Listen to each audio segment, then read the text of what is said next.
Welcome viewers, প্রতিদিনের মতো আজও চলে এসেছি আমার লাঞ্চের থালি নিয়ে। আজকে লাঞ্চে নিয়েছি সাদা ভাত, নিয়েছি শসা ও গাজর স্যালাড হিসেবে।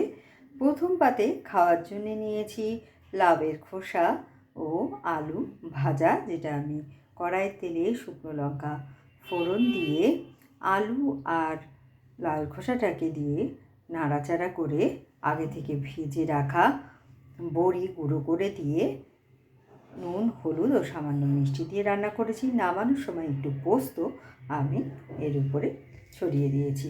তারপরে নিয়েছি মাছের ডিমের চচ্চড়ি। মাছের ডিমটাকে আগে নুন, হলুদ ও লঙ্কার গুঁড়ো দিয়ে ভালো করে মাখিয়ে নিয়েছি। কড়াই তেলে শুকনো লঙ্কা ফোড়ন দিয়ে ছোট টুকরো করে কাটা আলু ভাজা ভাজা করে ওর মধ্যে পেঁয়াজ কুচি, আদা রসুন বাটা ও মাছের ডিম, কড়াইশুঁটি দিয়ে আমি এটা তৈরি করেছি। নামানোর সময় বেশ খানিকটা ধনেপাতা কুচি আমি এতে দিয়েছি। তারপরে নিয়েছি পাবদা মাছের ঝোল, কালো জিরে ফোড়ন দিয়ে, আলু ও বেগুন দিয়ে, আর দিয়েছি এতে আদা, জিরে ও লঙ্কা বাটা। আর শেষ পাতে খাওয়ার জন্য নিয়েছি টক দই।